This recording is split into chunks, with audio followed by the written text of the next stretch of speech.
Good evening, Ambassador. Good evening, and welcome to Brit Talks 2019.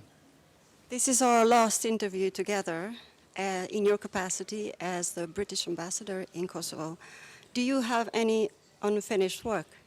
I think what we've tried to do in the last 4 years is to encourage Kosovo on the path of taking full responsibility for what happens here.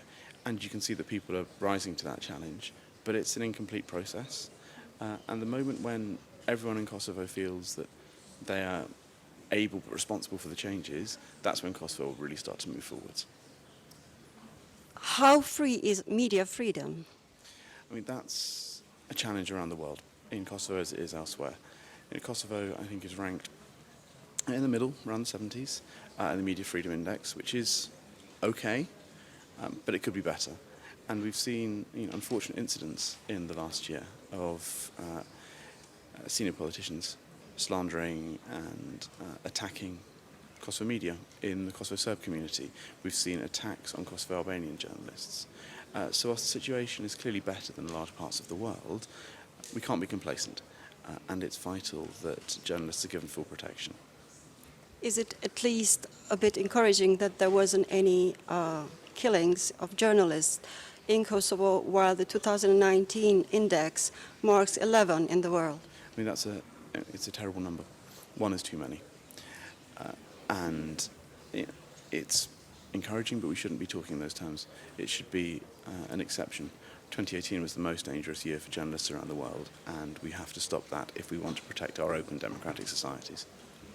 Is the label fake news, when it is given to the earth-shattering news anywhere, the new method of censorship and prosecution of journalists? I think a free press is vitally important for active citizens, and sometimes the powerful don't like that. Fake news is a problem, and we've seen that. There's the creation of propagandistic news stories, but when criticism is labelled as fake news, we should really question that. We need citizens to be critical and to think, is this true or is it not? Why does this person want me to believe what they want me to believe? What do you consider as the main threat of journalists in Kosovo? I think everything goes back to the rule of law. When there were attacks on Kosovo Albanian journalists, the police investigated, but perpetrators have not been brought to justice.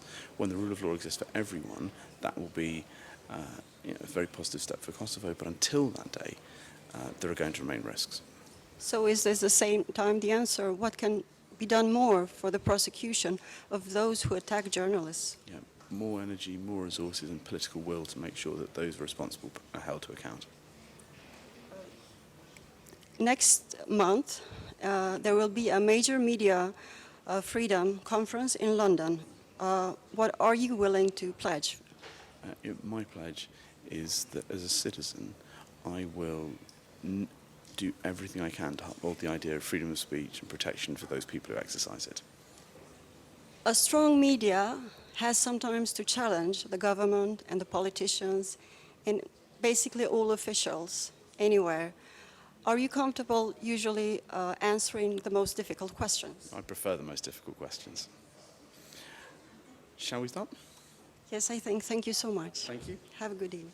Ladies and gentlemen, thank you for your patience. Before we begin, I'd just like to let you know that there are no fire alarm drills planned. So if the fire alarm does go off, then it's a real emergency, and you should try to leave through the exits, which are here at the side and at the back, as calmly and quickly as possible.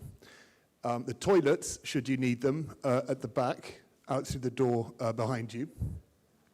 And I think that's it. So without further ado, I'd like to invite Her Majesty's Ambassador, His Excellency Rory O'Connell, to introduce tonight's event, and he will be your moderator for the evening. Thank you.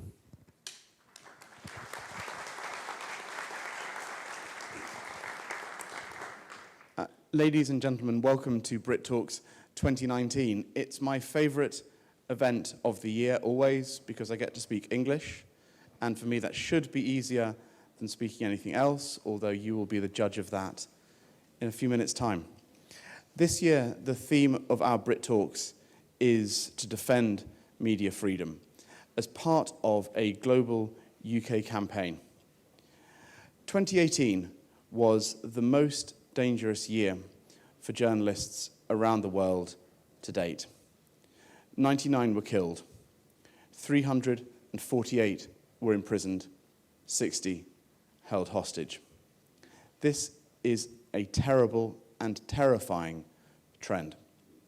Our open, democratic societies need journalists, often at personal risk to themselves, to hold the powerful to account and to provide that information that we as active citizens use to keep our societies open, free, and fair.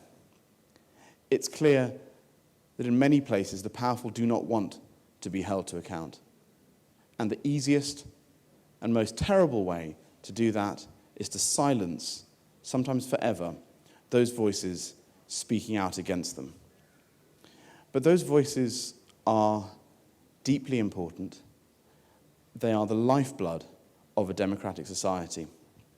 The British Foreign Secretary, Jeremy Hunt, together with his Canadian counterpart, Chrystia Freeland, are holding in July a global conference on media freedom. It is vital that those people who are committed to media freedom not only continue to hold those values, but to stand up and be counted. Those in power to pledge to do what they can to protect journalists, to protect a free and independent media. And those of us as citizens to stand up and look at our own behavior, to commit to doing nothing to create a bad atmosphere, to blame journalists, to blame the media for news that we find uncomfortable or inconvenient.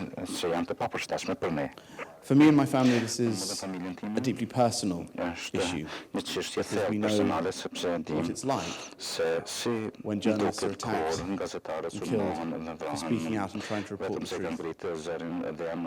The men and women who report from the most difficult areas around the world are doing so that we might know without having to find out for ourselves.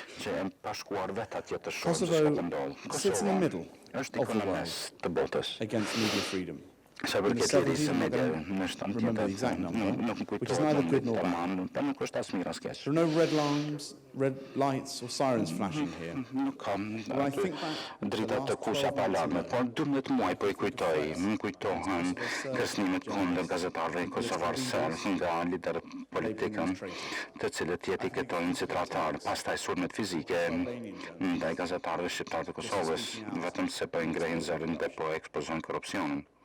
we should be happy Do të jemi të lumtur se Kosova hasn't added to the list nuk I of ka 11 journalists shtuar killed listën so far e around të gazetarëve që janë vrarë anë kanë botës That's aktiviti, a pretty por small thing to be kjo happy është diçka shumë e vogël që të jemi të environment lumtur where në journalists are mjedis labelled ku as gazetarët traitors, etiketohen si peddlers of fake tratarë, news, pastaj attacked for doing their work, shpërndajnë quickly descend lajme të into an rreme, environment that sulmohen can't dhe sustain kjo democracy mund anymore. të çojë në një situatë që nuk mund ta So mbështetë this demokracinë. campaign, Prandaj which is kjo part of the fushatë global që është effort, pjesë is a e vital strategjisë globale është and important step një hap vital in të rëndësishëm. protecting, I won't even say building, but protecting what has been created in the past 20 years. We are delighted to have with us today two incredibly interesting speakers. I have abused my position as British ambassador. I try not to.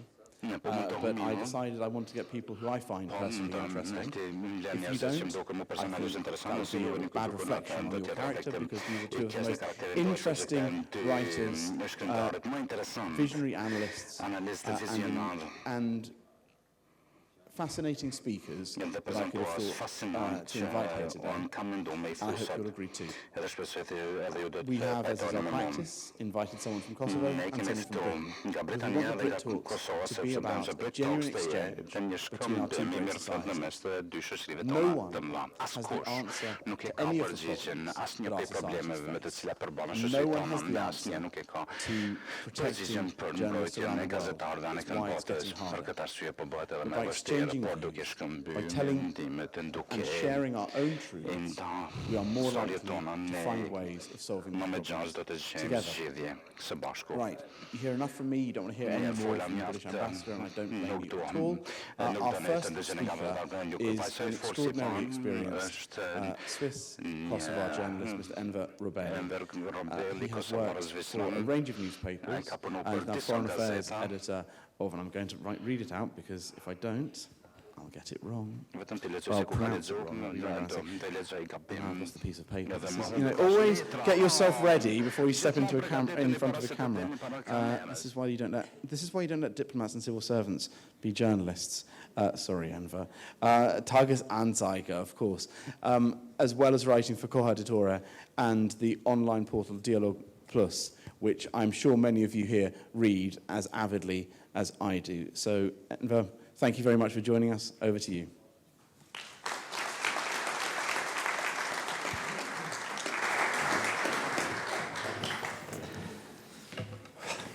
Faleminderit shumë për ftesën, zoti ambasador. Unë si shtetas zvicran duhet t'ju bëj dy falënderime.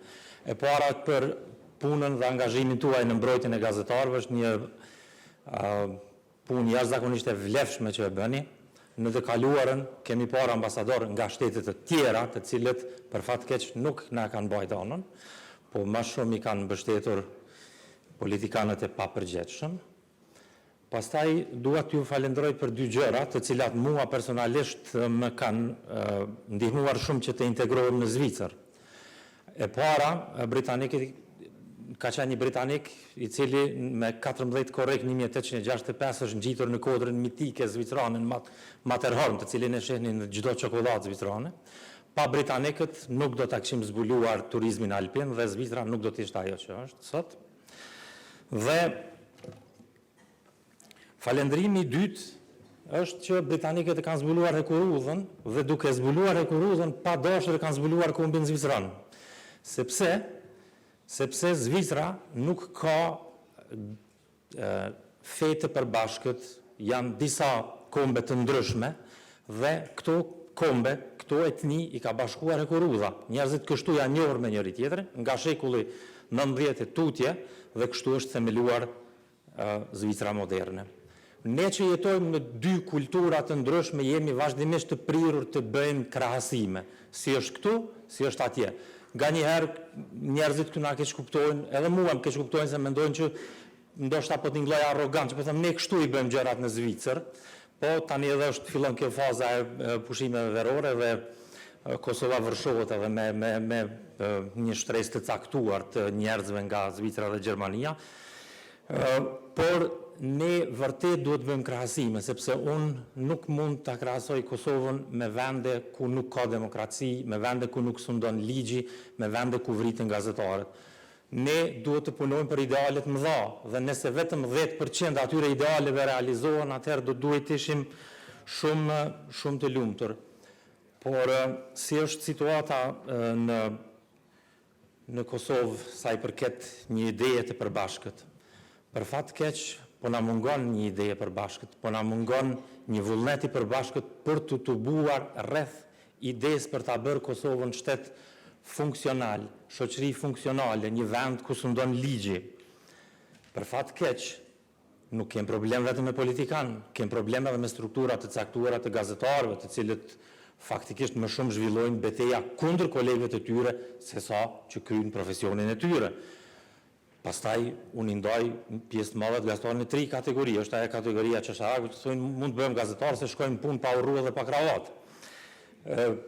Kategoria e dytë janë ata që janë pasuruar në mënyrë marramendse dhe e kanë poshtruar këtë profesion dhe faktikisht na kanë dëmtuar shumë neve që jemi përpjekur në kushte të rënda, të vështira, të ruajmë dinjitetin, të mos përlyhemi në një sistem i cili me vite tenton të blej, e kur nuk arrin të blej, pastaj fillon të thurë legjenda në për kafet Prishtinës, jo ka dasht këtë, jo ka dasht atë. Por, në detajet, në gjërat e tilla, domethënë, duhet ju qëndrojmë stoik dhe të mos dorëzohemi, sepse mendoj se një ndër punët më fisnike, më të mira dhe shërbimet më të mira që mund t'ja bëjmë kësaj shoqërie është të përpiqemi t'ja themi të vërtetën. E vërteta i ka shumë nuanca dhe askush nuk e ka licencën e së vërtetës. Unë me kapacitetin tim, me mundësitë e mia, po përpiqem që sa vite të them diçka nga ajo që më mundon, më bren, më shqetëson dhe kur bëj krahasime, atëherë unë në rastin konkret do doja për shembull të krahasoja se si urrëzua qeveria në Austri.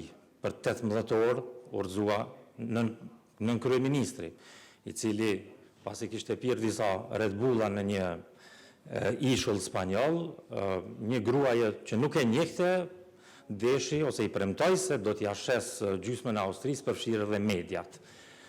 Dhe fuqia e mediave ndikoi që jo vetëm ai të largohet, por të bie gjithë qeveria, të kemi një president i cili në fund të ditës del dhe thot falenderit gazetar për punën e jashtëzakonshme që keni bërë. Ka pasur debate të ndryshme, ka qenë e lejuar që të bëhen incizime të tilla media të publikojnë. Por këtu ne duhet të udhëhiqemi vetëm nga një parim. A është në interes të publikut?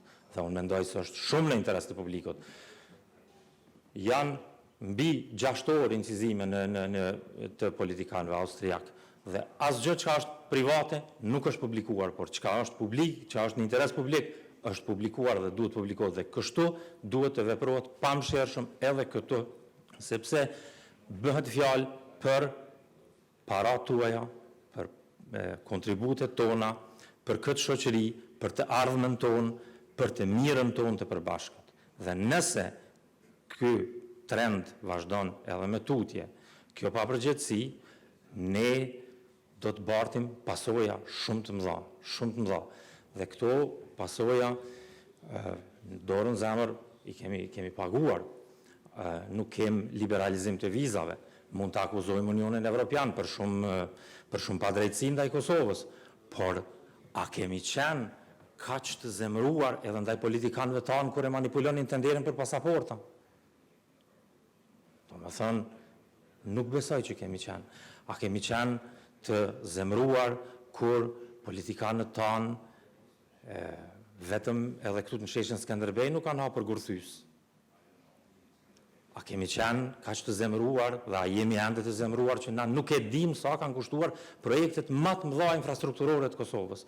Kosova ka një buxhet sa një firmë mesatare zvicrane.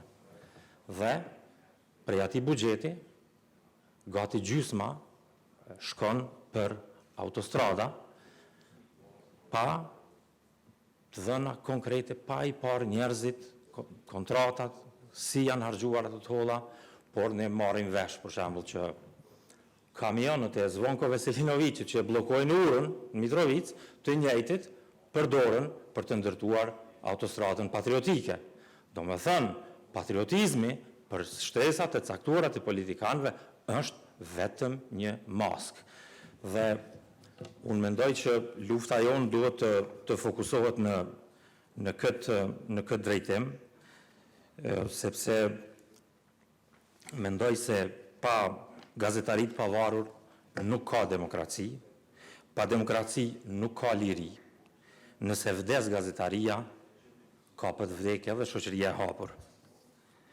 Nëse vdes fjala e lirë dhe gara e argumenteve më të mira, atëherë do të mbretëroj vetëm zhurma. Gazetaria e lirë ka qenë kërkesa e parë e revolucionit liberal.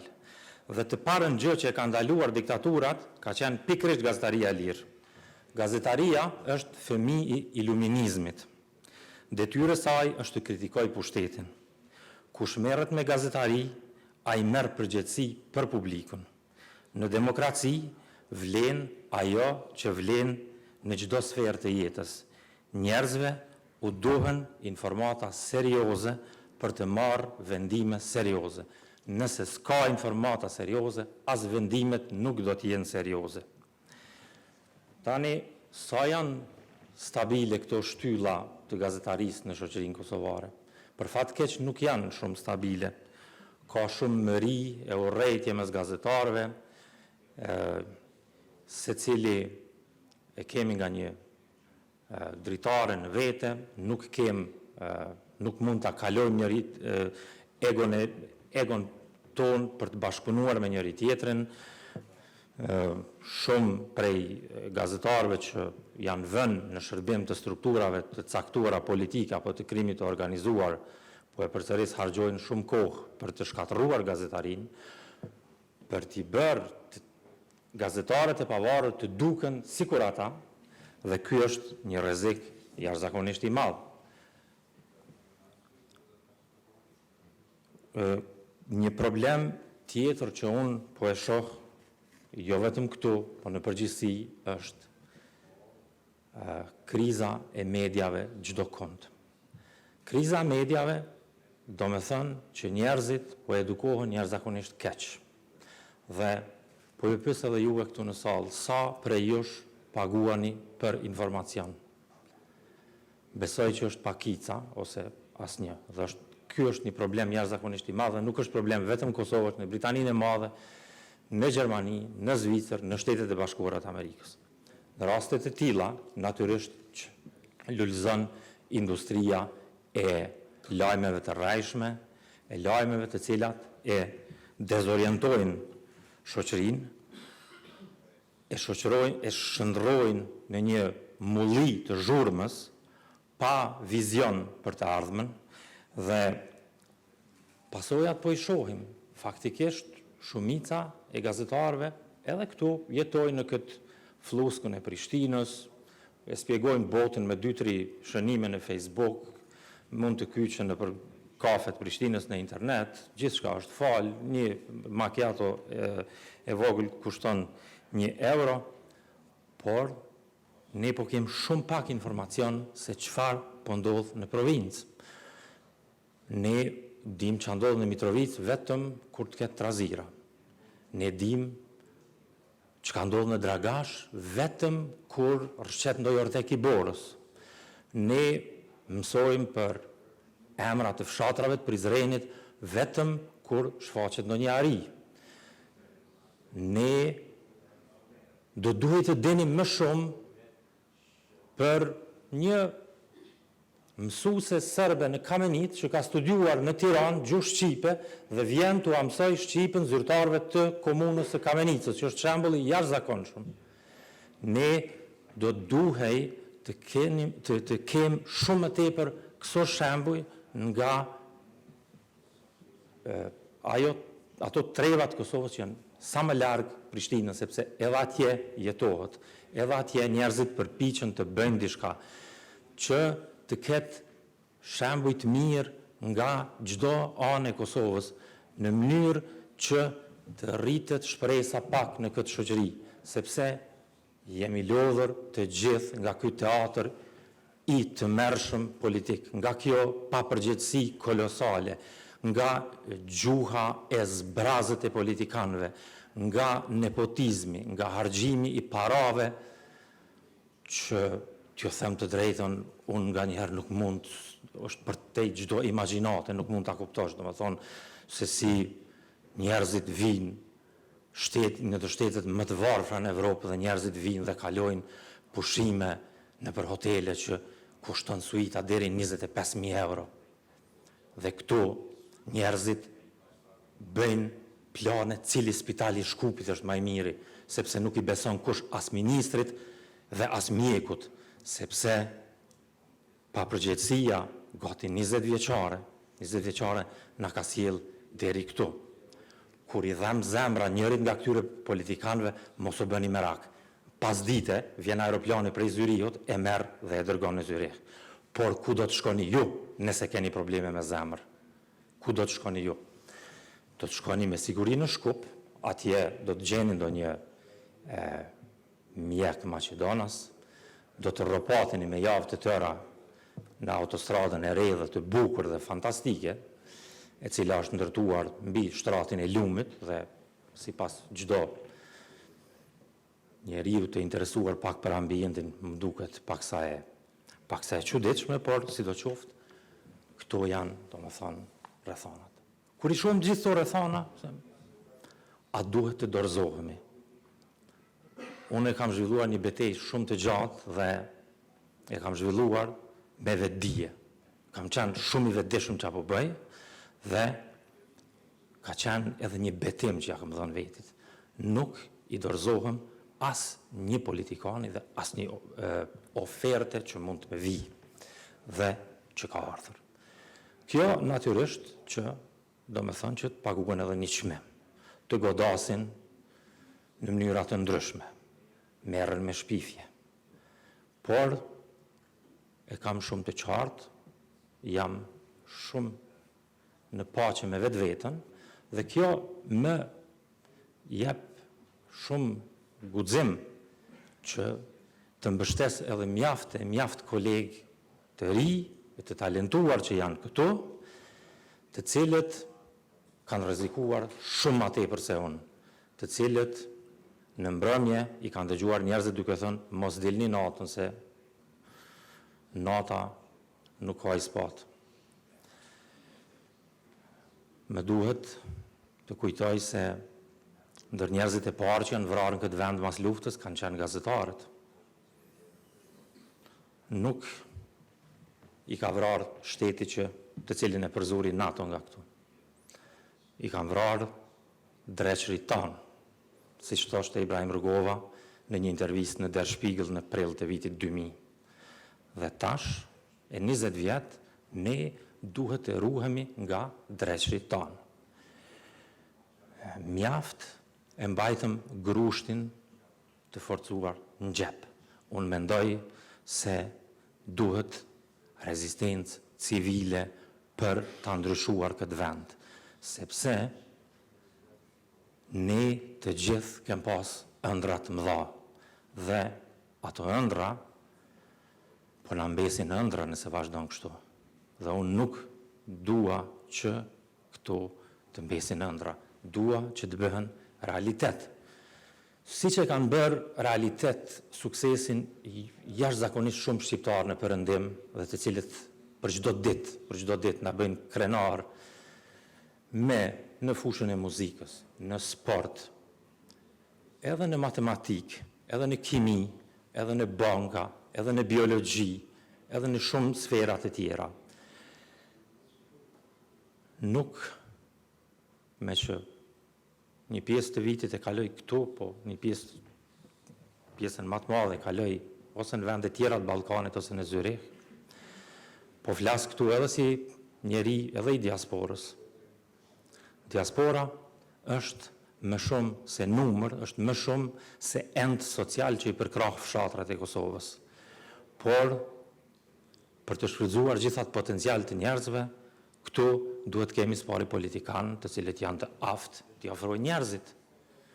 Më kujtohen politikanë ballkanik, të cilët, kur e kanë marrë pushtetin, kanë shkuar në Gjenevë, në Londër, në Madrid, dhe i kanë lutur përfaqësuesit njerëz të diasporës, sa kohë ju mund të sakrifikoni për vendin tuaj me një rrogë që është mesatare. Dhe ata kanë thënë 2 vite, 3 vite, 1 vit. Kjo është mjaft për të sjellë një përvojë të re.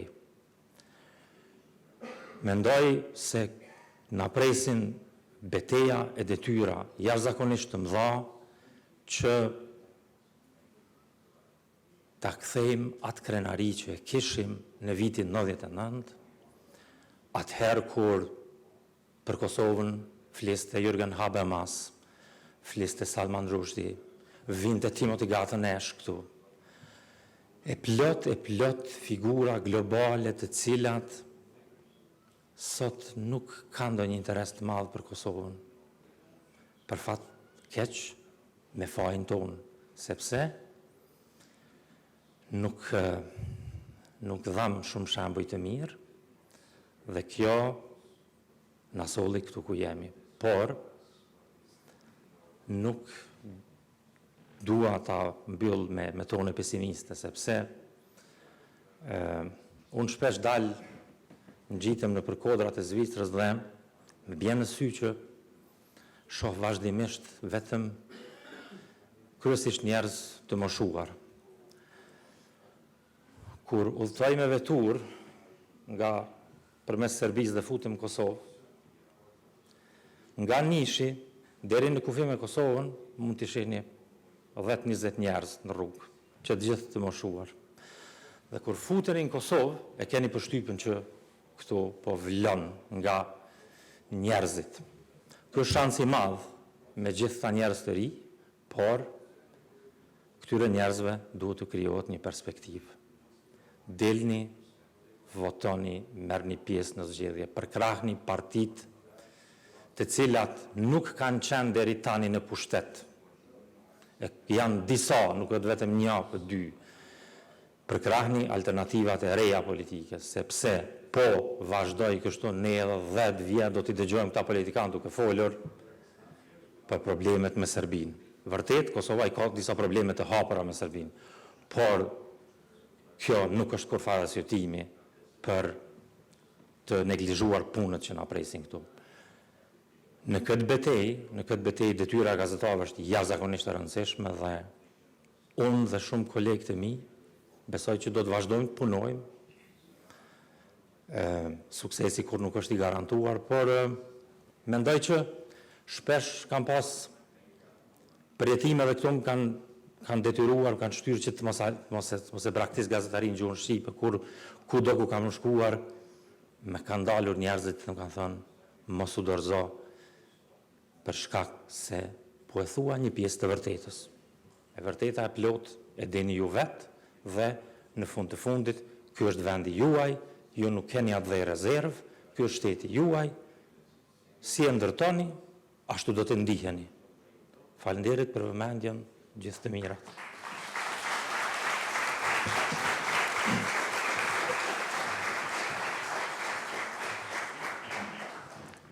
Enver, thank you very much. I think, from your experience over all of that period, from the conflict all the way through, and seeing the immediate threat to journalists, and that sense of how important journalism as a practice is for a free society, is a vitally important thing to remember 20 years after the conflict. And I think the role that journalists played in the conflict, bringing information to the world, and then shaping the society afterwards is overlooked. And the risks that they took are underplayed.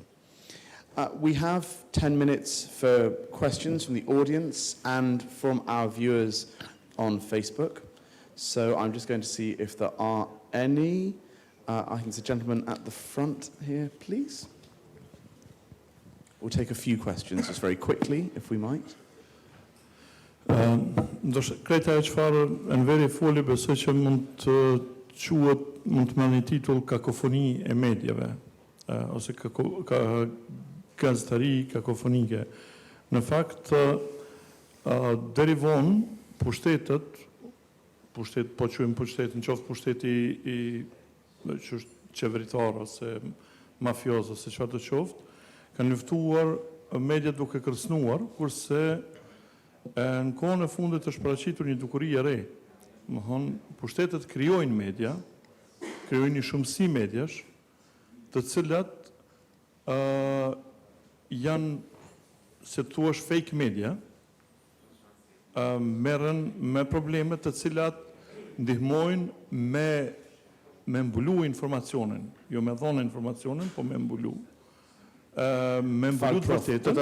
Për pas pyetja, keni pyetjen?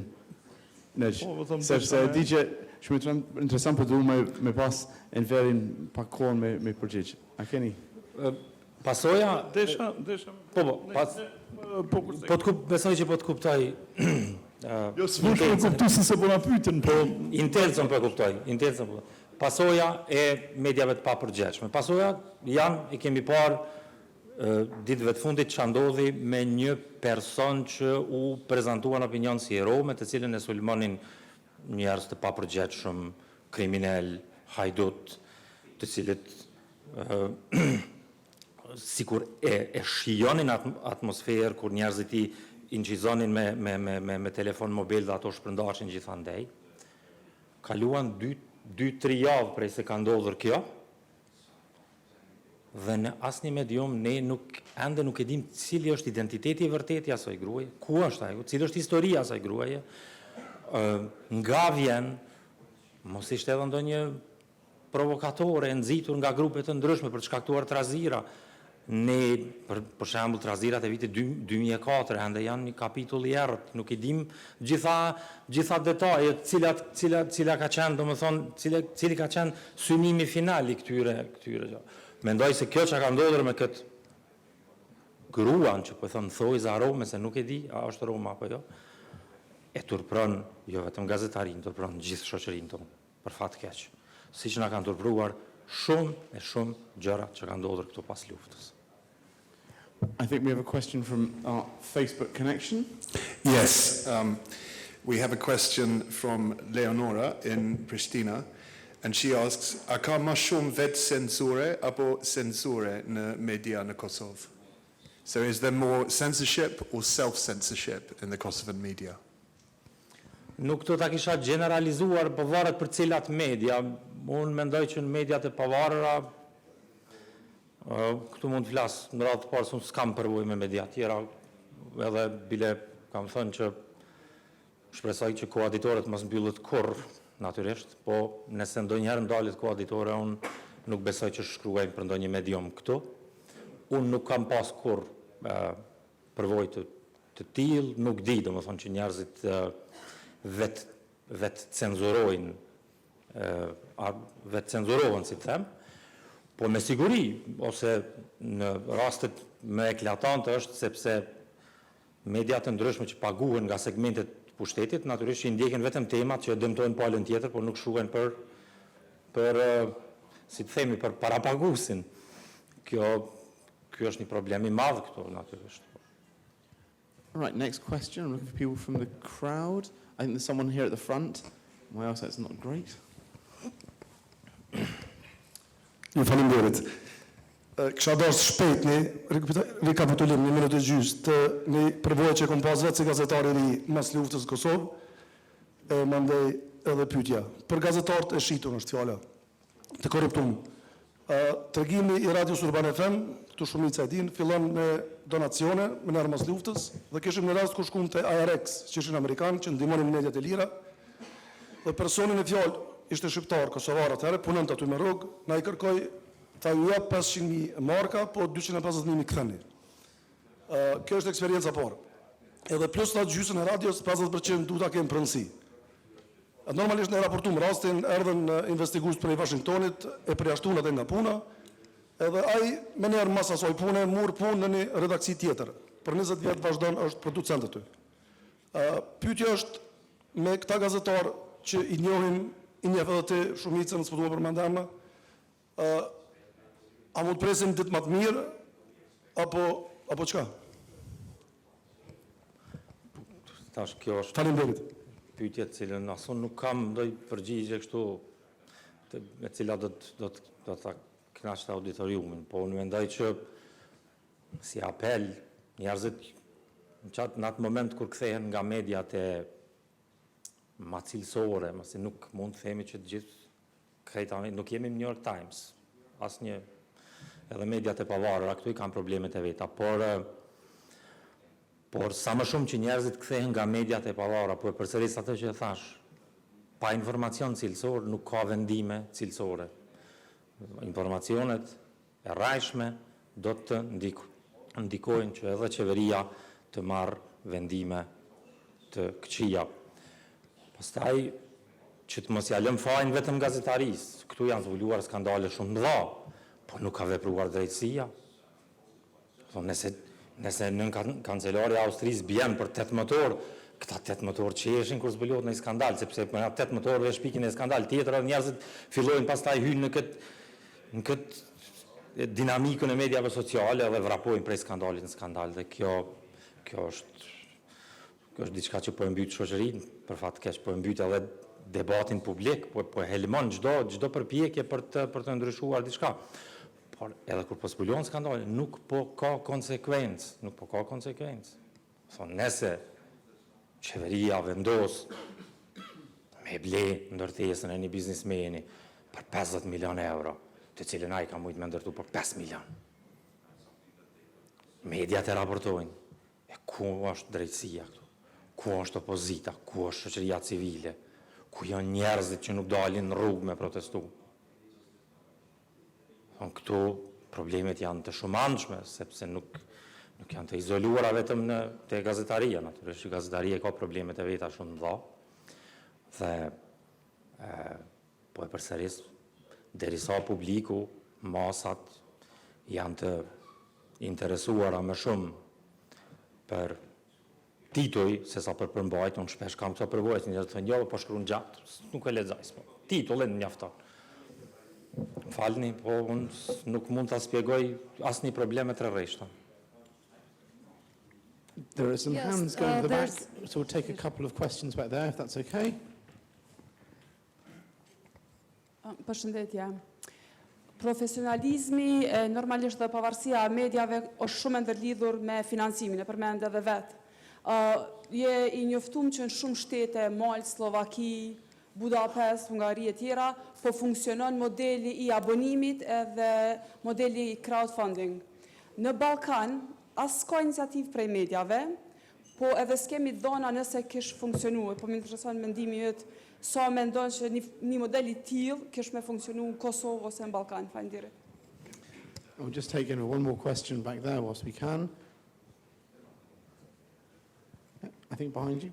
There we go. Përshëndetje, jam Lule Demolli prej Qendrës Kosovare për Studime Gjinore. Dëshiroj një pyetje, a ka normë gjinore se si prezantohen gratë politikane në media? A ka qenë një luftë e mediave ndaj aktivitetit e jagës për ta zvoglu ose është për gjitha gratë e politikës diçka normative, diçka që nuk pranohet letë edhe prej medjave në Kosovë. Faleminderit. Tashti, do të përgjigjem këtë pyetjen për praninë e grave në media. Unë në rastin konkret nuk e kam përcjell, se të them drejtën, këtu 200 portale është e pamundshme me I përcjell gjitha njoftimet.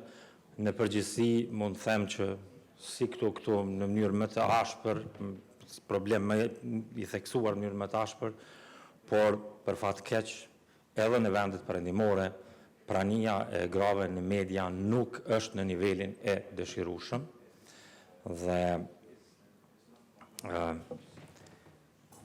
këto ditë kem pas një fakt, nesër është data 14. Nesër në gjithë Zvicrën ka grevë të grave për pranin e vogël në media, për pranin e vogël në jetën publike, edhe kur në një demokraci kaq të zhvilluar si Zvicra ka këso lëvizjesh, mendoj që edhe këtu ka shumë më tepër nevojë për angazhim që të mos mbetet e injoruar gjysma e shoqërisë. Bile mendoj që këtu gratë janë shumicë për shkak se shumica e njerëzve, kjo bota mashkullore, edhe ka nikur në perëndim për të gjetur punë, domethënë sepse po shkoni sot në përfshatrat të Kosovës, djemë të ri gjeni vetë në internet të kërku vendet punës në Leipzig, në Munich, të kërku do një kushërit lartë që nuk e ka po që 20 vjetë, më thonë, dhe mendoj që prania e grave në jetën publike është jashtëzakonisht e rëndësishme, por problemi I shoqërive të pakonsoliduara. Po nuk është garanci që për herë edhe gratë sjellin cilësi në politikë, si që kemi parë me një kryeministër të një vendit rajonit që tha, çka tha. Dhe unë e kam përcjell në Zyrich një zhvillim jashtëzakonisht interesant, një grup I kolegëve të mi kanë organizuar diçka tillë, kanë themeluar një portal dhe 2 vitet e para ka funksionuar mirë, ka qenë jashtëzakonshme ti shohësh njerëzit duke pritur në rend për të shkuar në redaksi për të parapaguar. Ishte një fenomen jashtëzakonshëm, por nuk mund ta mbajnë vetëm lexuesit, aty kishte edhe 3 personalitete zvicrane të cilët kishin mjaft para dhe të cilët e përkrahën me disa milion franga projektin e ri.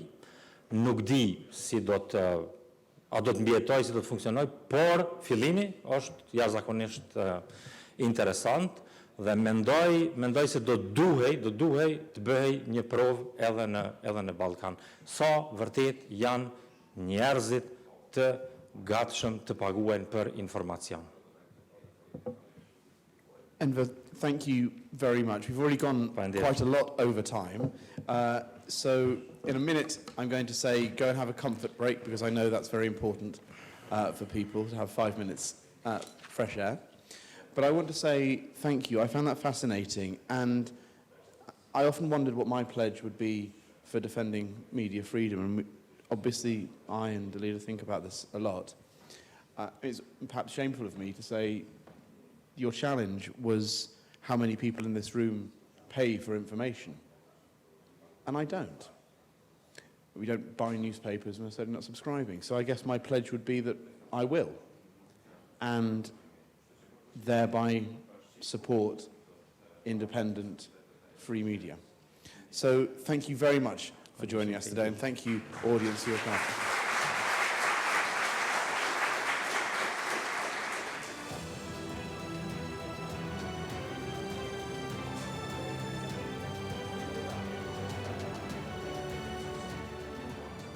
Mirë mbrëma, sa po përfundoi prezantimi I një nga mysafirët tanë në Prishtinë për Brit Talks 2019, që I paraprin festimit të ditëlindjes së mbretëreshës Elizabeth, e cila do të mbahet nesër më 14 qershor. Pranë meje është gazetari mirë njohur Enver Robelli. Mirë mbrëma. Mirë mbrëma, faleminderit. Dëgjuam një prezantim shumë interesant, mirë po edhe një herë do të donim nga ju të dëgjojmë se cilat janë kërcënimet sipas jush ndaj mediave në Kosovë. Po ka kërcënime të lloj-llojshme. Pikëpari është presioni I pushtetit ndaj mediave të pavarura duke I përjashtuar tazëm nga shpalljet që I jep qeveria dhe duke favorizuar media të caktuara. Pastaj është presioni nga grupet jo formale, nga njerëz të fuqishëm të cilët mund të kërcënojnë gazetarët, ka ndodhur edhe që I kanë goditur, I kanë rrahur. Pas luftës kemi pasur raste kur edhe kanë përfunduar edhe më keq se rrahje, domethënë I kanë grupet ndryshme I kanë vrarë gazetarët dhe për fat mirë raste të tilla nuk kemi pasur viteve të fundit, por unë nuk do të thoja që gjendja e mediave në Kosovë në sa I përket sigurisë është përmirësuar në mënyrë drastike. Ne ende vazhdojmë të jemi një demokraci e pakonsoliduar, një semi-autokraci dhe në semi-autokraci ka vazhdimisht rreziqe me të cilat ballafaqohen gazetarët. Në indeksin botror 2019 për lirjen e mediave të shtypura, Kosova e mban vendin në 75, që krahasuar me vitin 2018 është, domethënë, ka lëviz lart në listë. Mendoni se studime të tilla duan të merren si referencë dhe të na inkurajojnë? Është një inkurajim, por nuk do ta mbivlerësoja shumë. Problemi është që mediat këtu ballafaqohen me një ambient jashtëzakonisht të vështirë për të mbijetuar. Në radhë të parë, për shkak se shumica e lexuesve janë përshëndetur me idenë se duhet të paguajnë për informacion dhe kështu që bien pre e çdo njoftimi që mund të lancohet nga grupe të ndryshme të interesit dhe kjo pastaj ka pasoja për debatin publik, për helmimin e debateve publike, për shkaktimin nga njerë dhe të zhurmave të panevojshme për të heshtur problemet e vërteta, po në përgjithësi problemi që kanë mediat në Kosovë nuk ka të bëjë direkt me to. Problemi është që edhe kur raportojnë mediat, hapi I ardhshëm do duhet ishte që të vepronin autoritetet e drejtësisë. Thonë, aty ku një gazetare ka publikuar lajmin, ka zbuluar një skandal, aty mbaron puna e tij. Më shumë ne nuk mund të kërkojmë nga një gazetar. Pastaj është detyrë e institucioneve të rendit që të veprojnë.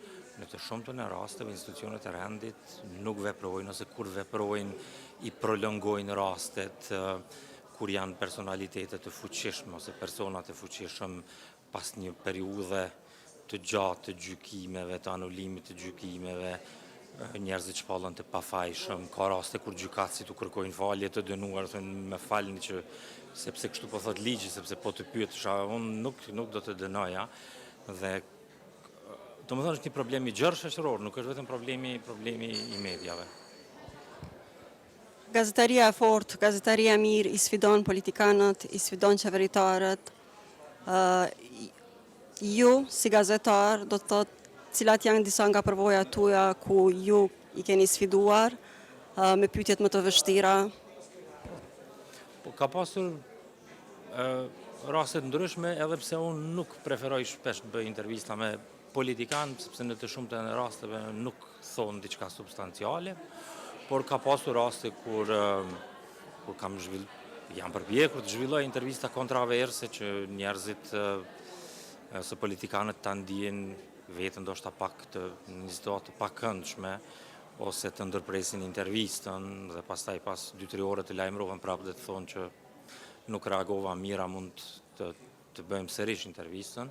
Po në përgjithësi unë nuk preferoj shumë të zhvilloj intervista me politikan, jo vetëm këtu, por edhe në vende tjera prej të cilave raportoj, për shkak se sinqerisht nuk thonë gjëra të mëdha, dhe mund të them që jeta është si për gazetarin shumë interesante kur flisni me njerëz në shesh, kur shkoni dhe rrini 5 ditë në Krushë të Madhe dhe çdo ditë e kaloni në kafeterinë Mulliri dhe flisni me qytetarë të zakonshëm, me njerëz që punojnë tokën, me njerëz që përpiqen të mbijetojnë, me automekanik, dhe aty unë e ndijej jetën e njerëzve të Kosovës, dhe kjo natyrisht më ka inspiruar shpesh, domethënë edhe për të shkruar tekste më të gjata, për të prezantuar jetën e njerëzve, edhe për të zbuluar, edhe për të parë, përjetuar momente të vështira,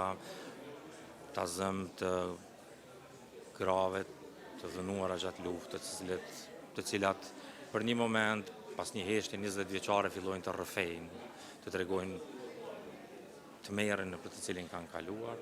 Dhe mendoj që kjo është qasja më e mirë ndoshta për gazetar. Sa i përket, dhe ndoshta mund t'ju interesojë dhe kjo, nëse kam pasur ndonjë kërcënim, do të mund të thoja ose të heroizoja veten ose të martirizoja, nuk do thonë që kam pasur kërcënime, jo, nuk kam pasur kërcënime, po ndoshta për shkak se unë ju kam qëndruar në distancë politikanëve, nuk kam pranuar të dalë në dreka dhe darka me ta, që me pak të me paguajnë ata dreka dhe darka. Raporti im me ta ka qenë dhe vazhdon të jetë shumë zyrtar, dhe kjo më duket që e kemi ruajtur njëri tjetrin. Ju veproni nga Zvicra, çfarë keni përfituar nga kolegët tuaj zvicran, dhe a mund të thoni se ata ballafaqohen me sfida të ngjashme? Sfida kryesore momentalisht është që ne po punojmë për një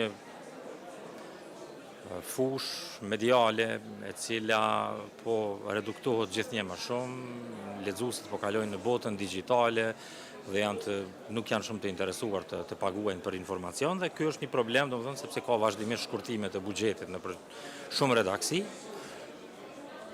Sa i përket përvojës, natyrisht që kam pasur një përvojë të jashtëzakonshme me shumë kolegë, sidomos gjatë kohës kur kam qenë permanent i stacionuar në Zagreb gjatë vitit 2006-2012 dhe në fund 2012, dhe vazhdimisht domethënë kemi udhëtuar bashkë me kolegë zvicran, me kolegë gjerman, francez, kemi ndarë përvoja të përbashkëta, kemi diskutuar për temat e përbashkëta, gjërat e cilat unë, sepse ndoshta unë jam edhe pak një insider i këtyre zhvillimeve në rajon, për shkak se njoh gjuhët e rajonit, dhe gjëra që mua nuk më janë dukur shumë interesante, atyre ju janë dukur shumë interesante dhe më kanë tërhequr edhe mua vëmendjen pastaj, ose gjëra të cilat unë nuk kam treguar që potencialisht do të ishin interesante, ka qenë një përvojë jashtëzakonshme, dhe kjo përvojë vazhdon natyrisht. Unë tani domethënë vitin e ardhshëm mbushën 20 vjet që punoj redaktor në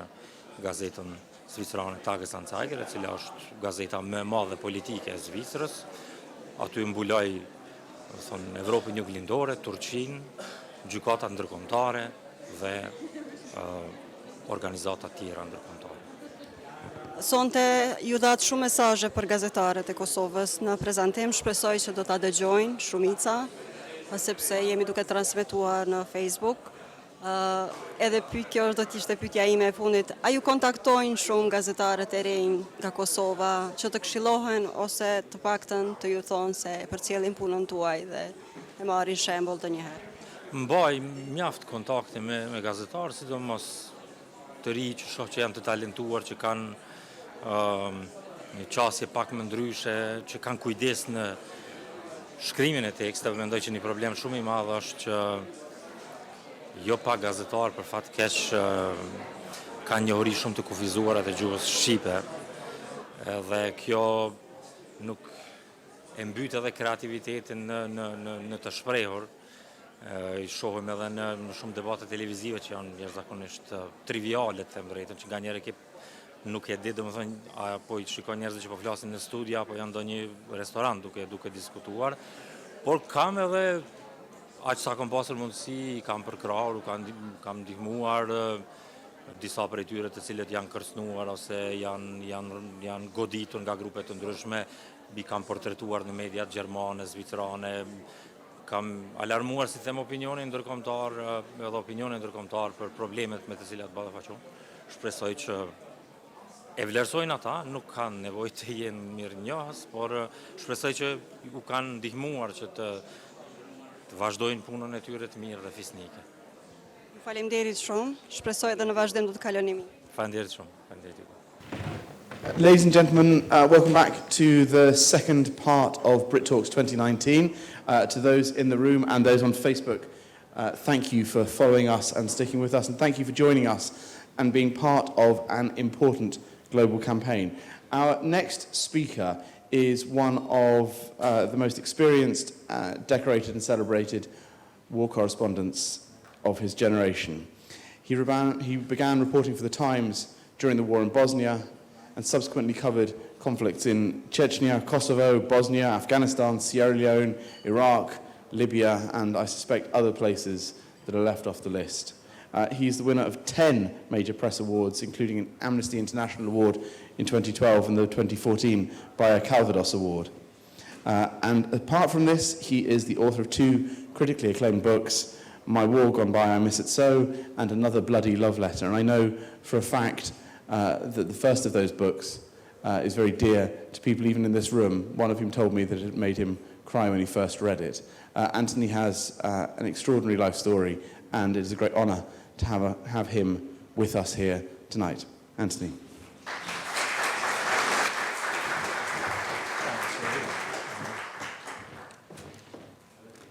Ladies and gentlemen, good evening. It's a delight for me to be back in Pristina, where I spent so much time in 98 and 99 and 2000 covering that era of Kosovo's history. And indeed, to know for sure that I was here 20 years ago, and in the company of an interpreter I had supper with last night, one of many old friends that I've had the chance to see and catch up with in those tumultuous times. And I remember particularly the friend who I had supper with last night had probably one of the shortest job interviews ever on the steps of the Grand 20 years ago, yesterday I think it was, which went something like, hey, do you speak English? How well do you speak English? Have you got a driver? What do you like with dead people and burning houses? Okay, you're hired. With memories of those days and other wars in mind, I would like to talk to you a little about aspects of freedom of the press through the prism of my experience, which is covering wars. I've been a journalist for the Times of London for 26 years, and as the ambassador said, I started reporting for the Times in Bosnia and have been around many conflicts since then. But in the last 5 years, I think more rather than less, my journalistic work has been involved in Syria, Iraq, Afghanistan and Libya. And I've learned a lot recently about aspects of freedom of the press through really how people regard the press, and two very different perspectives, which I've learned from two extremely interesting people who I'll tell you about now. One of the people was a Syrian Islamist rebel who shot me. He shot me 4 years ago. And usually people who get shot in war don't know who shoots them. It's just a bullet that comes out of nowhere, fired by a stranger, someone they never see. But in this case, I know very well who it was who shot me. I knew his name, and I knew him quite well. And so, without going too much into the details of the two bullets he gave me, I want to certainly talk about why I think he shot me, because I think it's quite interesting. The other individual I want to talk about this evening, who I met recently and learned a lot from, and I found extremely interesting, was Shamima Begum, who was a young British woman who ran away from school in London when she was aged just 15 to join Islamic State, and who I found earlier this year when she was 19. So what both these people have got in common is Syria.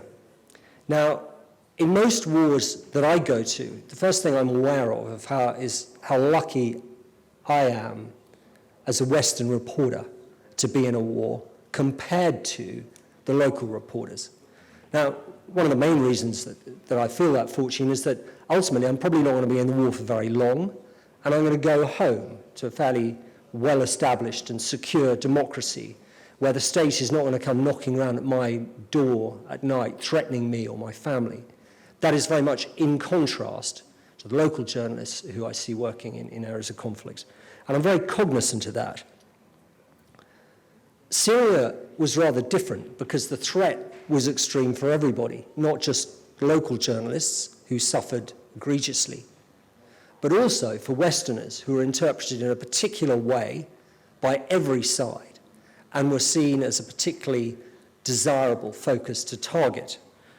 And the crux, though, of what I want to speak about in Syria through these two people is how concepts of journalists can change amongst local actors on the ground.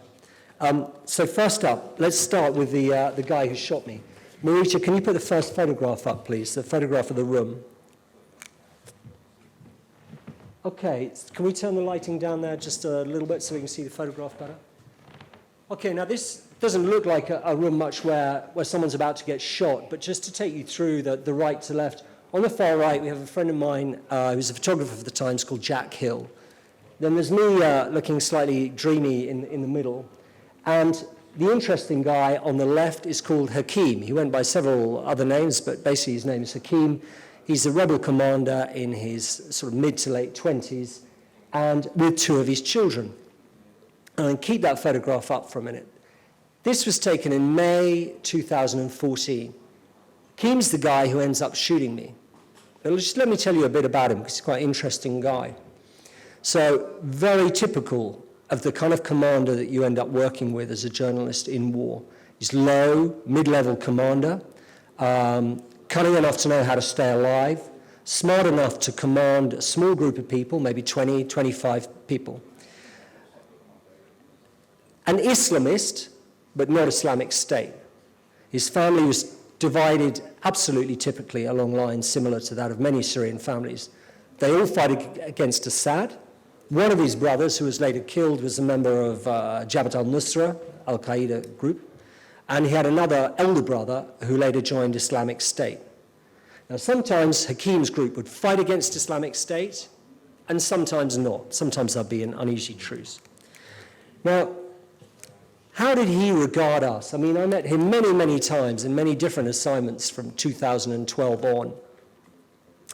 And we had a sort of loose common ground in that, which you need in a war, in that if you're working with local commanders, this is different to civilians, you hope that generally they're going to be at least benign to the presence of Western journalists there, understanding that loosely that the Westerner is going to, the importance of having facts reported by a Westerner, where that's possible. And from my side of it, in the company of commanders like that, you learn a lot about the war and you see an awful lot because you go out with a unit. Now, where commanders, rebel commanders, had also made their analysis of the benefits of Western journalists was they looked at Libya, and they saw that in Libya in 2011, in the revolution, Western journalists were sort of an agent for beneficial change for rebels, in that the presence of Western journalists led to an intervention by NATO, which overthrew Gaddafi. And I think Syrian rebels certainly thought the same was likely to happen in the Syrian revolution. So at the start of the revolution, most rebels were sort of okay or even friendly towards Western journalists. But things changed. The nature of the war there, which was much, much more acute than any other of the many conflicts that I've covered, daily airstrikes, daily bombardment, daily massacres, or certainly weekly massacres of civilians. The killing of prisoners was absolutely de rigueur. The amount of deaths was off the scale of anything else I'd seen. Chemical weapons were used on a regular basis. So you get this extreme, protracted violence. And as time goes by, locals, rebels, and civilians realize that the West is not going to intervene. So they start seeing journalists in a different way. They stop seeing journalists as likely beneficial presence to their revolution and end up seeing them against the backdrop of so much violence and so much death as, in fact, the epitomes of Western cynicism. We would go there, record this extreme suffering, increasingly realizing that nothing was going to happen as a result. And that led to a groundswell of disillusion and anger in Syria towards the West, towards journalists in particular. Some aspects of that anger and disillusionment were obvious. The establishment, it laid a very fertile ground to the establishment of Islamic State. Other aspects were less obvious, which was why in May 2014 I went back to go and stay with Hakim once more after I'd been working for a couple of weeks in Aleppo. Now, at that time, there were already 4 French journalists, 3 Spanish journalists, a Danish photojournalist, 2 American journalists, and a British journalist missing, abducted in Syria, all who've ended up in the hands of Islamic State, but some of whom had not been kidnapped in the first case by Islamic State. They'd been kidnapped by other rebel groups, angry with the Western media, who had then sold them on to Islamic State. However, I had a very good interpreter. I knew the area I was working in quite well, and I hoped that wouldn't happen to me. What I didn't know was that Hakim's calculus of what Western journalists were about, what benefit they might have, had changed. So that when this photograph was taken, I was just having a bit of a siesta. I had some work to do in the town where Hakim lived. We were about to have an amazing supper that night when he called in a lot of his fighters, whom we knew from earlier, and all sat down and ate together, not knowing that he was actually planning to have us kidnapped the next day. I remember at supper, many of the people there I knew, but there were a couple of really serious-looking guys, one with a big scar on his face, who were totally unsmiling and strangers, and they were looking us up really carefully. I learned later that they were the middlemen who were due to sell us on to Islamic State after we'd been kidnapped. The next day, I bid farewell to Hakim, who said goodbye to us as warmly as he'd said hello, and I drove off with the photographer, Jack, and my fixer down the road to Turkey, and very, very quickly, bam, we got it intercepted by a BMW X5, 5-man gun team, ran us off the road, out, smacked around, blindfolded, plastic cuffed, hooded, separated, moved around, and end up locked up in a darkened garage, cuffed, blindfolded, and whatnot. Now, there follows a very fortunate and very violent escape. The full details are not so much relevant to the point I'm trying to make as to why this all happened, but suffice to say that my Syrian fixer realized that he was going to be the first who was going to be killed if we were sold to Islamic State, because as a Syrian, he had little intrinsic monetary value or political value. And he was a very experienced guy, quite a tough guy, a former rebel, and so he led this very ambitious and sort of quite violent escape, overpowering a guard. He roared off like Jason Bourne on a motorbike and got away. Jack ran out of a door along the street, also like Jason Bourne. He was unlucky and ran into the kidnap gang pretty quickly and was dragged off and recaptured. I tried a slightly different route and was going along some roofs, also thinking I was a bit like Jason Bourne, until the roofs ended. There was just nowhere to jump to. I was being pursued and I'd been tied up already, so my hands, it was quite difficult to move very fast with tied up hands.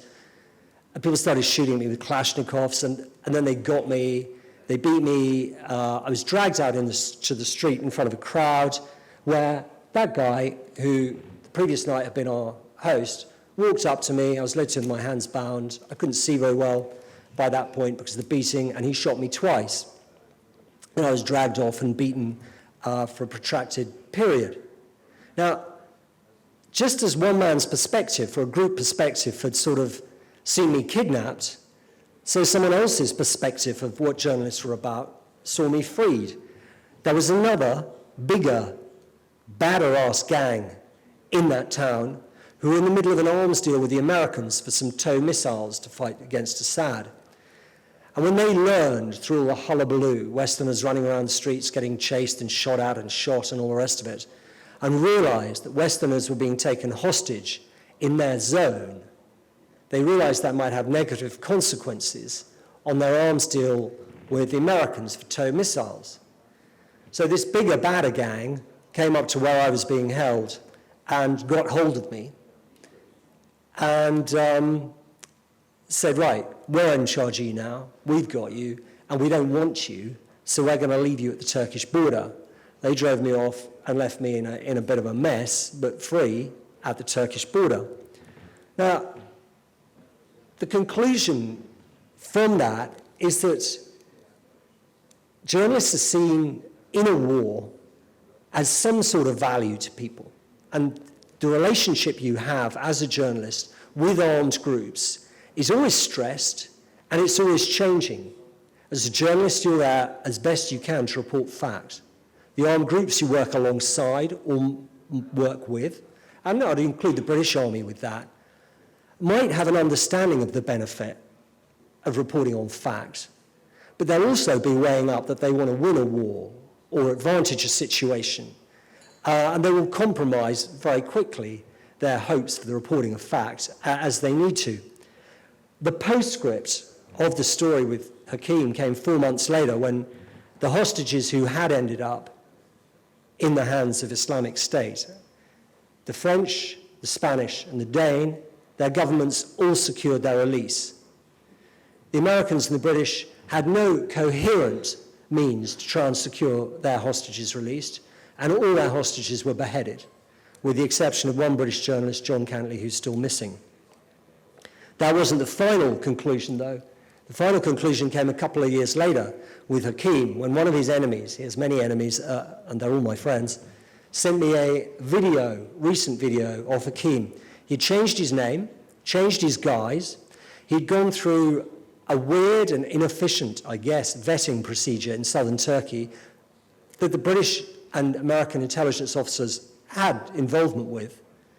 And he had ended up in an American-backed unit himself that was receiving American munitions and American funding to fight inside Syria. This is a guy who was involved not only in the kidnap of me and Jack Hill, but also whose men were involved in the kidnap of 2 French journalists who ended up in ISIS hands, who lives quite happily, freely, in the lands of our great NATO ally, Turkey, with certainly some sort of knowledge of British and American officials. Can I have photograph number 2, just before I leave Hakim and his merry men? Hi, Marita. Sorry. Here we go. That's me not enjoying freedom of the press in hospital in Turkey a couple of days after I was being patched up.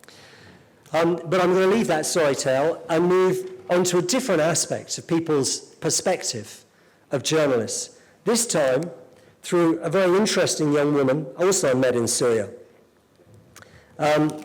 Just to recap, can we go on to photograph number 3, please? Yes, here she is, Shamima Begum, photograph taken by me the day I found her. Shamima Begum left home in Bethnal Green in London in 2015 as a 15-year-old schoolgirl. She'd been groomed, she'd been radicalized, she went off to Syria to join Islamic State. At the time, there was a huge surge of public sympathy around her case because she was legally a minor, she was a child, and people wanted her back. She went with 2 school friends, also 15. She disappeared. I found her in February this year in Syria during a battle for the last bit of the Islamic State's caliphate. And I found her. And I interviewed her. I was the first Westerner she'd seen, with the exception of foreign fighters, for 4 years. So the interview was predictably raw. It wasn't contrived. Her mind was still very much an Islamic State. It also showed traits of independent thought, but she dumb-mouthed a lot of the very familiar and revolting vernacular of Islamic State. I don't like the word scoop because I think it's a bit of an arrogant word, but it happened to be a scoop. No one else had that story. It was a very interesting story. And I filed it to the Times, presuming that much of the original sympathy towards this woman when she'd left as a schoolgirl would still be there. My job is always, as I interpret it, to inform society as best I can, in the hope that that generates an intelligent debate, in the hope that will drive a positive policy. And I hope that in this case, Shamima Begum's story, which was emblematic of that and as complex, of the many, many British citizens, men, women and children, who have ended up living in Islamic State, would drive a debate that resulted in a positive policy decision. But in fact, exactly the opposite happened. Britain catalyzed into some spasm of rage over this woman and over the story of my interview with her. Within 4 days of finding her, our Home Secretary, Sajid Javid, had revoked her citizenship, despite the fact she was 9 months pregnant and had lost her last 2 infant children through to disease. The revocation of her citizenship closed any immediate likelihood of a return home. And within 3 weeks, she had given birth to a little baby boy, Jara, a British citizen, who then died in the appalling conditions of the refugee camp in which she lived. This was an instance where exactly the opposite of what I had hoped, expected, and logically thought would happen did happen. I found as well there are a number of very different things that I experienced as a journalist who reports war and goes home. Usually the problems I deal with are people's perspectives in the war zone I'm working in. But suddenly I found that I was dealing with the problems of people's perspective as regards journalists at home. I received a huge amount of hate mail, which wasn't so much an immediate problem or threat to me, but it was interesting reading through a lot of the mail I received that I was dealing with people who seemed to have very little understanding of what the value of journalism was in their own society within the UK. And many more who not only didn't know what the value of journalism in their society and the importance and the role it played, but also saw journalists and journalism as a threat. I'll give you one very typical example. It was one of the better written emails I received.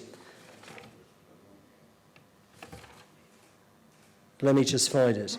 Oh yes, this was from a Mr. Covey. Dear Mr. Lloyd, I find your support for ISIS terrorists to be simply disgraceful, disgusting, as do many others of us who see you as the problem. People like you, liberal extremists, journalists, are the problem. Your actions make our country less safe. You are the problem. Put your country first. You're acting disgracefully. Be ashamed. It was a very common sentiment. And it's something, of course, people have always had a beef with journalists at various times. But I think what's different now, and this is spreading from both sides of the Atlantic, even in countries where there's a very established, mature democracy, is you're getting an echo chamber of social media, which means the polarity of emotions is much, much more extreme.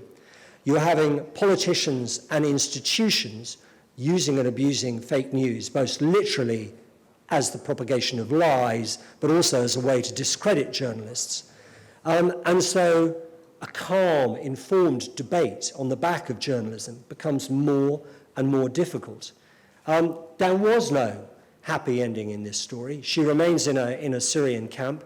It's ironic to me that Kosovo, which has repatriated so many of its citizens from Syria who joined Islamic State, despite some of the flaws you have in your follow-on program and procedures in dealing with them, it's infinitely more sophisticated than Britain's policy as regards our citizens who joined Islamic State, because we haven't really got one. We leave them all kettled up in Syria, along with thousands of similarly minded people, one of the most insecure areas of the world, without any long-term aim. I think you're much more sophisticated in your policies there. What I learned with both these people, though, Hakim, who shot me, and Shamima, who I met a few years later, was that people's perspective of journalists poses predictable threat, I suppose, as in Hakim's case. The kidnapping and targeting of journalists, particularly in the Middle East, is much more. But I find the greater threat, the one which bothers me most, is actually the kind of threat that's emerging at home. The shrill echo chamber of social media, concepts such as fake news, a general mistrust of journalism, some of which has been eroded by outside external aspects and features, some of which is as a result of journalistic malpractice too. These are concepts which are very hard to correct, very hard to defend against. There's a lot in our society which is great and good, and a lot of people do still respect the power of journalism, but it is increasingly a much more febrile, aggressive, and angry environment to work in, even at home as a war correspondent. I'd like to thank very much His Excellency Rory O'Connell for inviting me and a leader to be here tonight. It gives me great delight to be here, and I'll gladly take any questions in the time we have.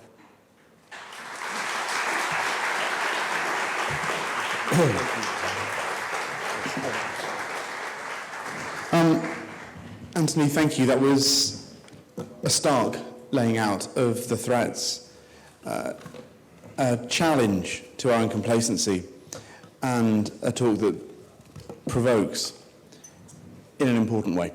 So thank you very much. I am sure there will be many questions, so over to the floor.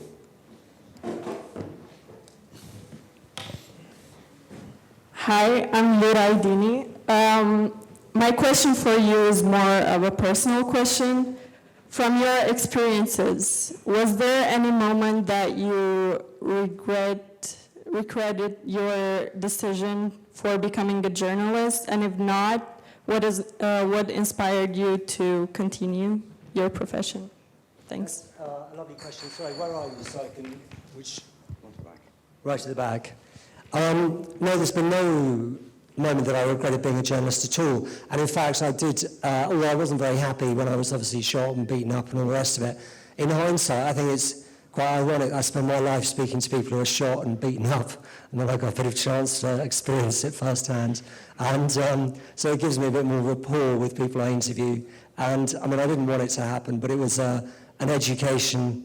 And I think you have to be quite stupid if you go to war repeatedly and see everyone else getting hurt and shot or beaten and whatnot and think it's never going to happen to you. I'd aimed off for it as best I could. Psychologically, I thought for some time, well, that might come the day when I get shot or hit by shrapnel. I hope it's not going to be too bad. And when that day comes, then I will recover and continue with my job. So it wasn't something I sought. It was something I could have done without. But it was something I learned from. It was okay. It was manageable.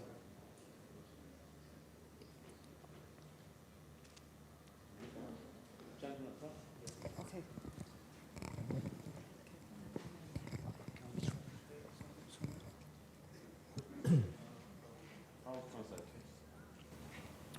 Përshëndetje, së pari mirë që keni ardhur. Deshta t'ja bëj një pyetje, a keni pasur rast kur ju keni mshefur identitetin tuaj? Në raste të tilla, që cekët më herët që keni pasur mundësi të sulmoni nga persona të tilla? No, and I still believe that although there's an increased threat to journalists in many areas of the world, one's best defense as a journalist is always to go in and explain exactly who one is and what one is about. I've had to go in plenty of times where I've walked in at night with a rebel group over the hills or whatever, but I've never gone in describing myself as something I'm not, and I've never gone in disguise. I find that transparency is the best way to operate as a journalist, despite sometimes the risks that involves. Hi, my name is Fatos Bitici. I work also as a journalist. You covered many conflicts that there was a Western intervention and some others there was no intervention. Based on your experience, do media influence governments or governments use media in foreign policy agenda setting? That's a really interesting question. We always used to say in Bosnia, which went through war for a long time until there was a decisive military intervention.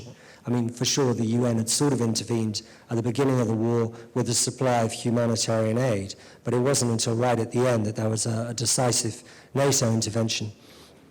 We always used to say, ultimately, there's something called the CNN factor, which is going to trip switch America into getting involved.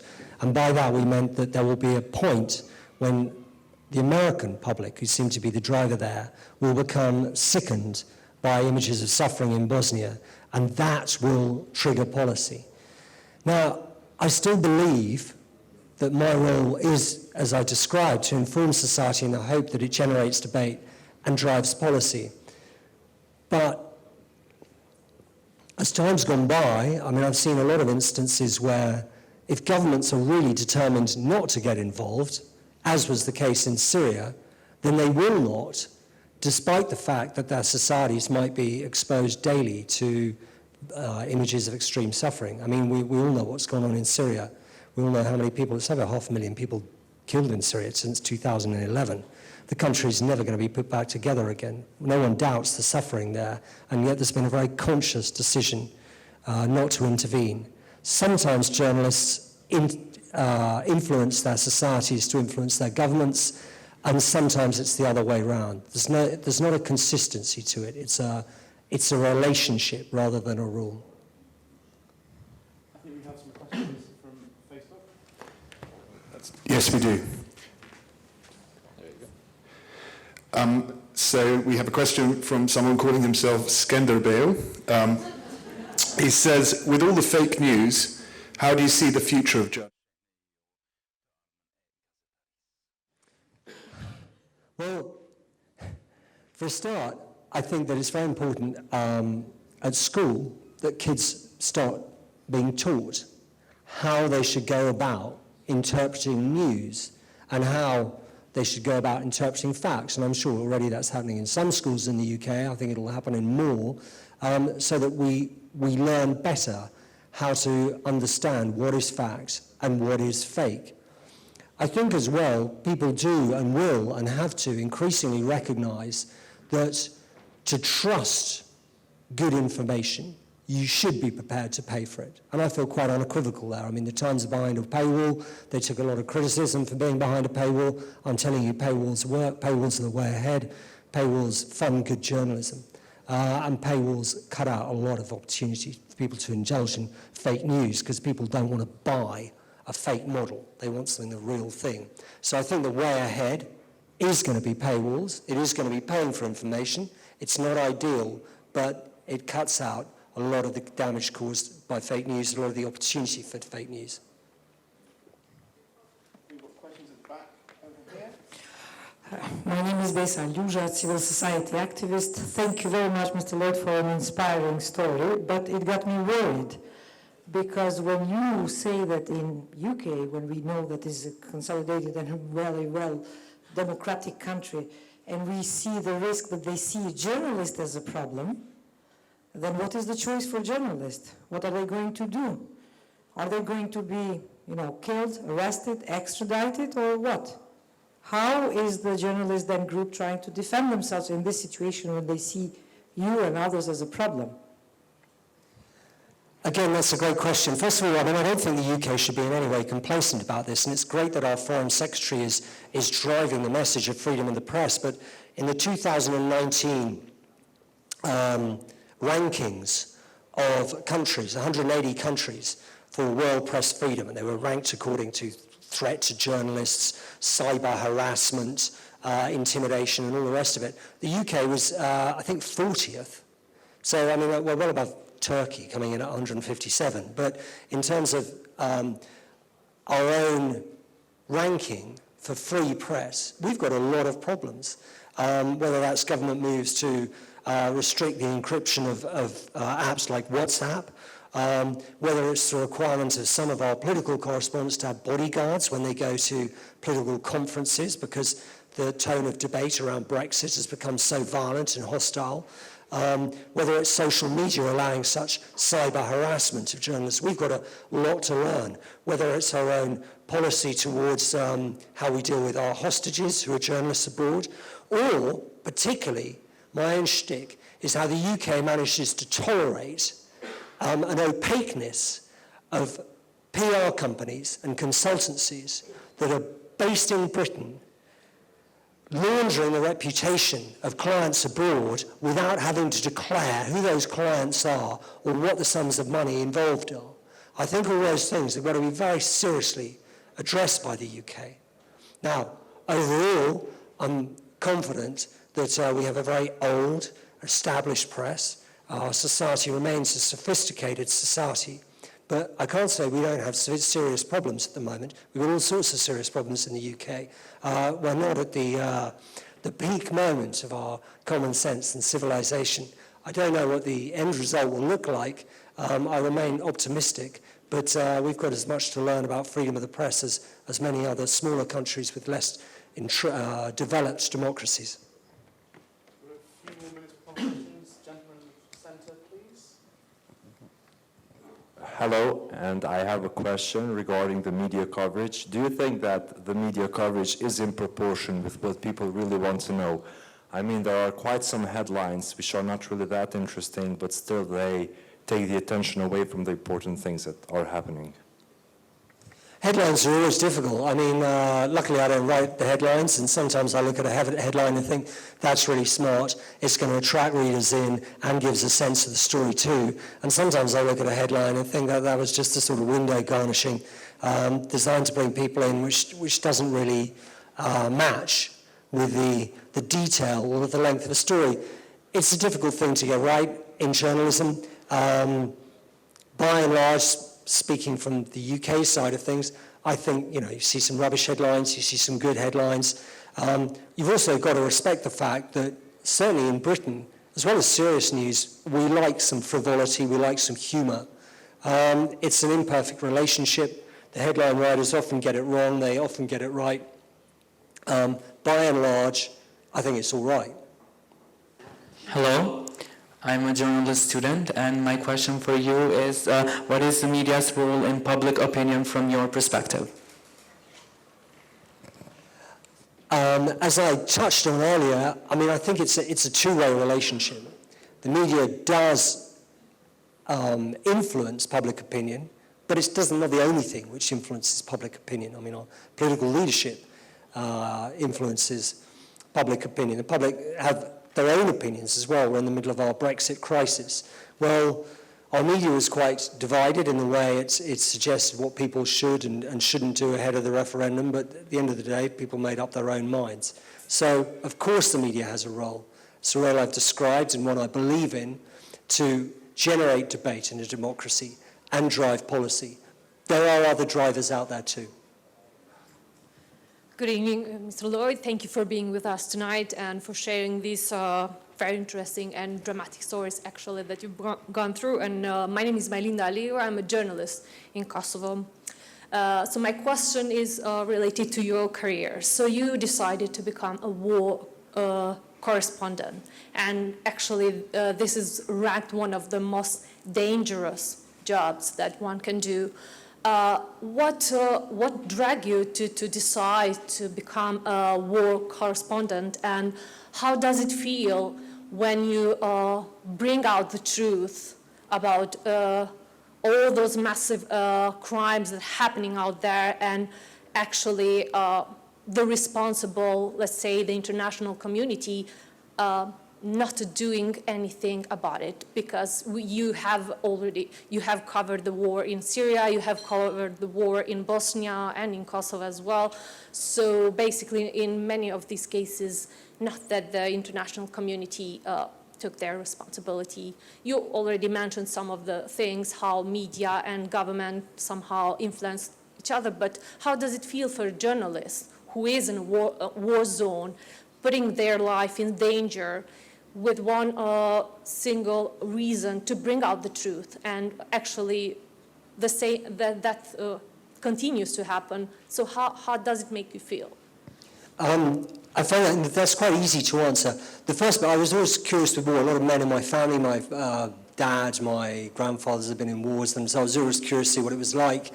So I went to Bosnia, also interested in journalism, sort of became a journalist there. And then it just so happened that that was what I continued with, partially through choice and partially because my newspaper sort of wanted to keep me in that role. So that's the way it works, and I'm happy with that. The second part of your question is more complex. One hopes, as a journalist, that the result of one's reporting is positive change, but one accepts that that is not always the case. The fallback position always has to be that one's job is to inform society. I'm not an executive myself. That's the job of government.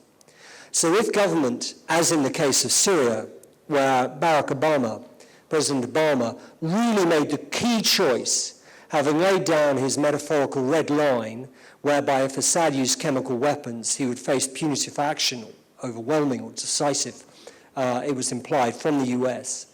The choice was then made that when Assad did use chemical weapons, America would not respond in a decisive way. That was the sort of key turning point moment, a crossroads moment, if you like, in the war, that decided that Western intervention would not happen, and the door was open instead for Russian intervention, which was going to decide the outcome of the war in a very different way. Of course, at times I felt frustrated by that in Syria, but also my job was not to execute an outcome itself. It was to inform people. And I fulfilled that part of it. The fact that I didn't necessarily like the outcome was a lesser blow. It was also very difficult in Syria, always, to see whether a Western intervention would have had a really positive effect, bearing in mind some of the disasters in Iraq and Libya. Anthony, thank you very much. I know it's been an extraordinary honour having you here. It's been very thought-provoking. I think your point about where the UK sits on the Press Freedom Index is well made. There are certain things that work, and there are certain things where we should and can do better. And I think the point about this is the world is changing, and there are new threats to freedom and the ability of journalists and the media to do its job, and we have not responded as a global society. And I don't think we have all the answers, and I suspect, and I think your example that you used on the nature of how Kosovo is integrating returnees from Syria demonstrates that our societies can learn from each other. This is not a one-way conversation at all. I really want to thank you for coming and sharing these insights. I found it fascinating and challenging, which is exactly the right way to spend an evening. So thank you very, very much for your time. Thank you.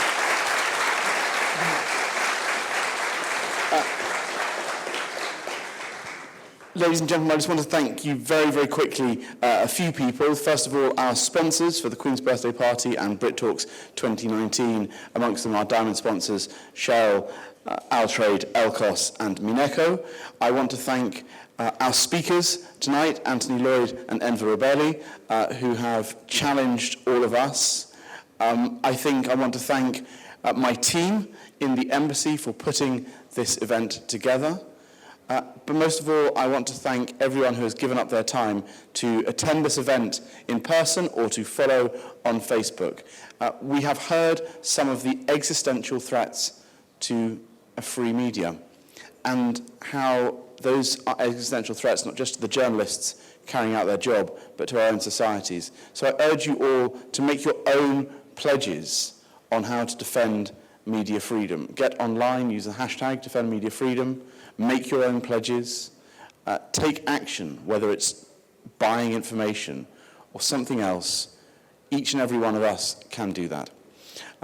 We now have a little break for those in the room. Sorry, Facebook followers, you can't have the drinks and the Welsh cakes, but please do join us, and thank you all once again for coming to Brit Talks 2019.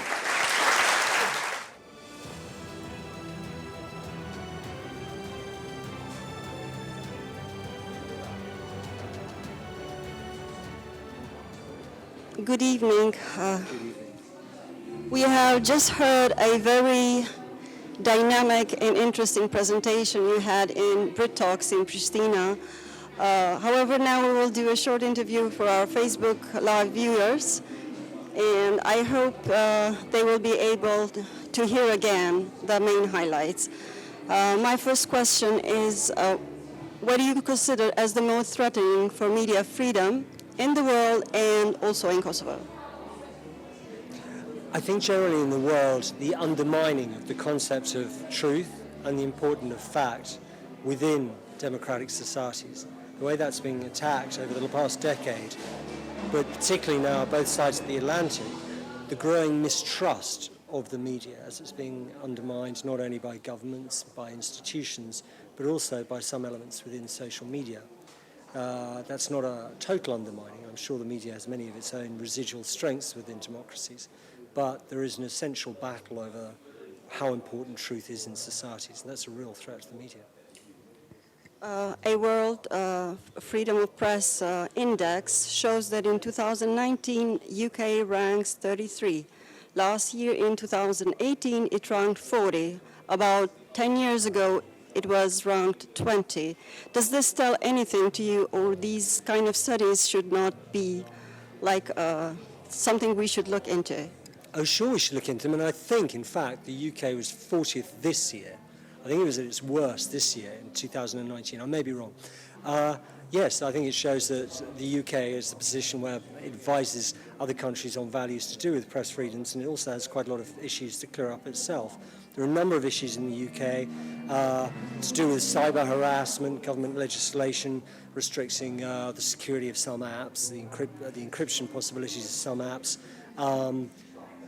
a heightened emotion around Brexit, but not all Brexit, that's led to attacks and threats on journalists at home within the UK, and a lot of anger around the role of journalists over some particular stories, which suggests people have lost sight of the importance of free and independent media. These are all issues which the UK has to sort out, as well as encouraging others to sort out. The same index shows that there have been 11 journalists, at least recorded there, that they are killed in different countries. What do you think, what should the prosecution do more for the journalists who are attacked and killed? I don't think journalists should ever be killed with impunity.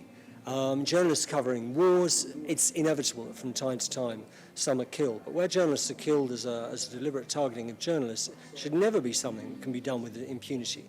There should always be international actors who look at the circumstances around the death of any journalist, and where it's possible, they should investigate and prosecute with all the resources at their disposal. Next month in London, there will be a major conference of freedom of media. Do you expect anything will change while holding this conference? I doubt anything will change while the conference is being held, but I expect some important issues to be highlighted pertaining not just to the UK, but to the international community as regards the protection of journalists and the protection also of the value of truth and facts in our societies, of its importance and how best we should defend it. So it's not something I think is going to happen immediately, but I think it's very good to air some of the problems which free media is facing at the moment. What is your favorite story from from the Kosovo.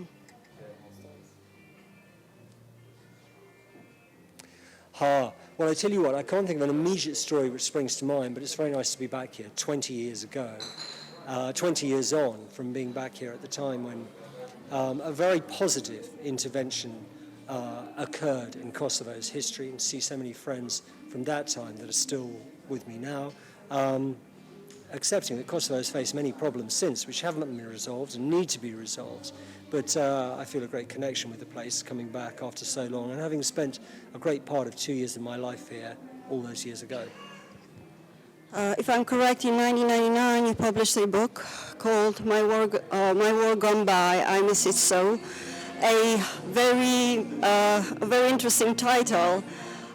What made you title it like that? I have not read it, but I will after this.